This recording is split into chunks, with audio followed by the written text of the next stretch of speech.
Hello, this is Jack from Fluency.com and welcome to this lesson where you are going to see some of the most common mistakes in English.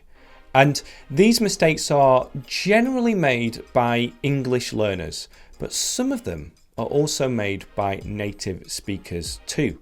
So the lesson is going to work like this. I'm going to show a sentence on the screen, and the sentence is going to contain one mistake. It is your job to try and spot this mistake, which means to notice the mistake. Now, you might not notice any mistake, and that's okay, but I am then going to give you the correct answer and also some more examples. So this lesson is really going to benefit you, and it's going to help you speak with more accuracy. Now, at the end of the lesson, I'll have a question for you, so stick around until the end. Okay, let's get started with number one. Number one is this: I have been in England 6 times. Spot the mistake.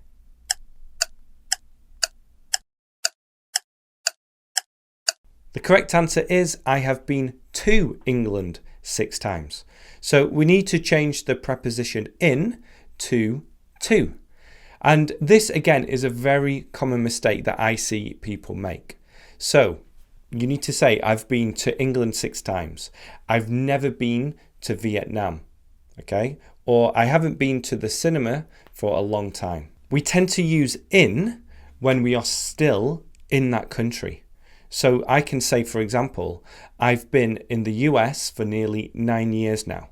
I've been in the US for nearly 9 years now. Number 2, I love listening music.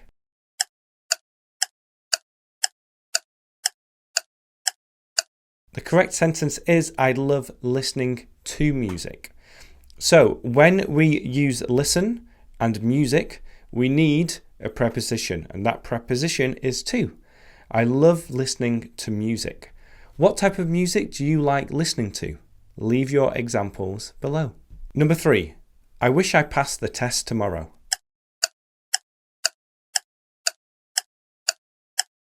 I hope I pass the test tomorrow.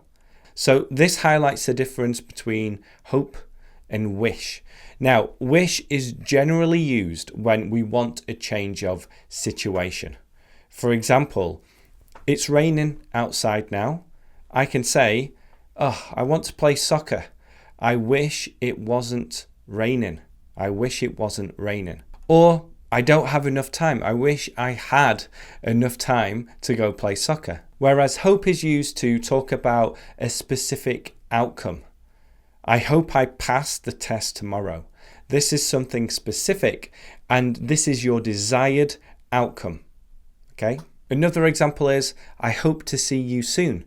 Or, I hope you enjoy this lesson. Number 4 is a good one. I was so boring.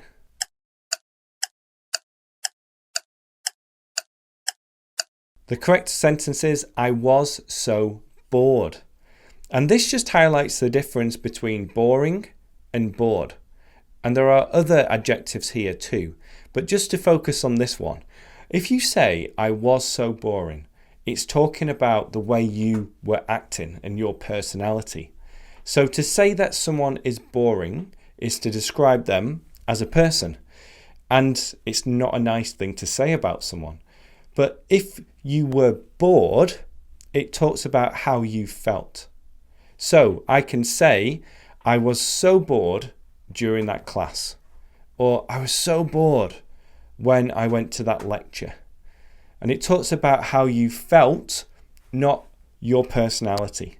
So this is a really good difference to know. I was so bored the other day. Number 5 is, I will go out tonight, but you already have plans.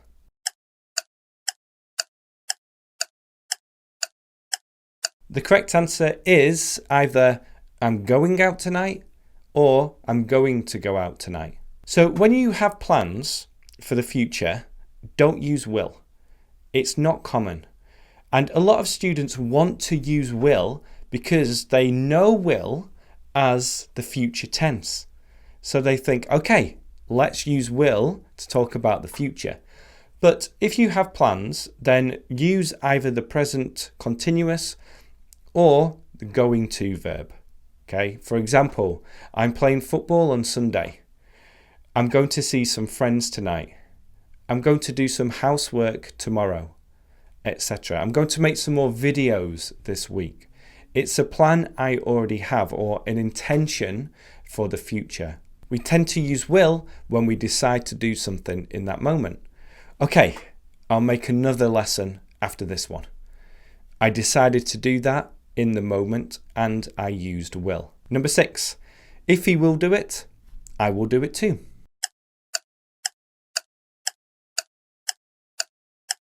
If he does it, I'll do it too. So this is an example of the first conditional, where we use the present simple and then will. So this is another way to use will to talk about future actions. But the sentence structure is the if or the when clause uses the present simple, and then the second clause uses will. So looking at this example again, if he does it, I'll do it. If he does it, I'll do it. If it rains later, we'll stay inside. Number 7, there were less goals scored last year.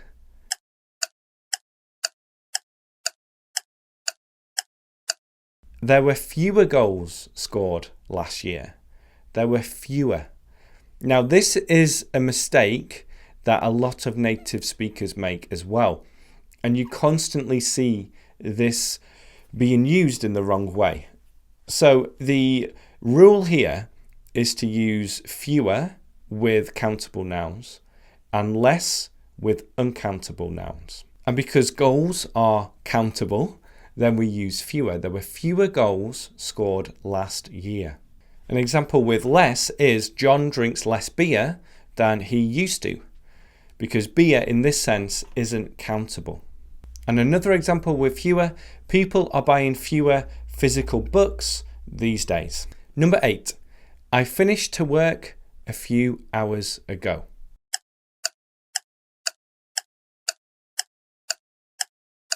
The correct answer is I finished working a few hours ago.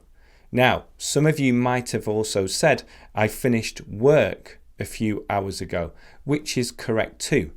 But in this case, I'm trying to highlight the difference between the gerund and the infinitive. And this is an example of verb patterns. I have made many lessons on verb patterns, and you can get a link to those lessons in the description below. But in this case, when we use finish, we use the gerund, okay? I finished playing soccer a few minutes ago. I finished working on this project hours ago, etc. So when we use finish, we then use the gerund. Now, I did say that we can say, I finished work a few hours ago. And in this case, we're using work not as the verb, but as the noun. Number 9, he made me to do it.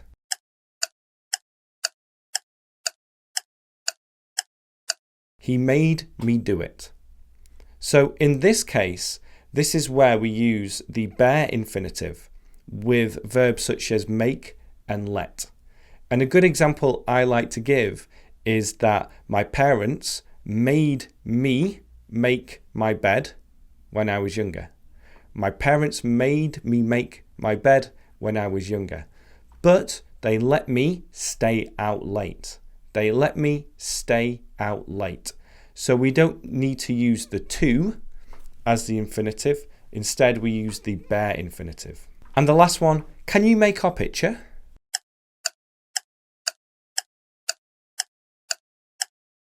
It's can you take our picture?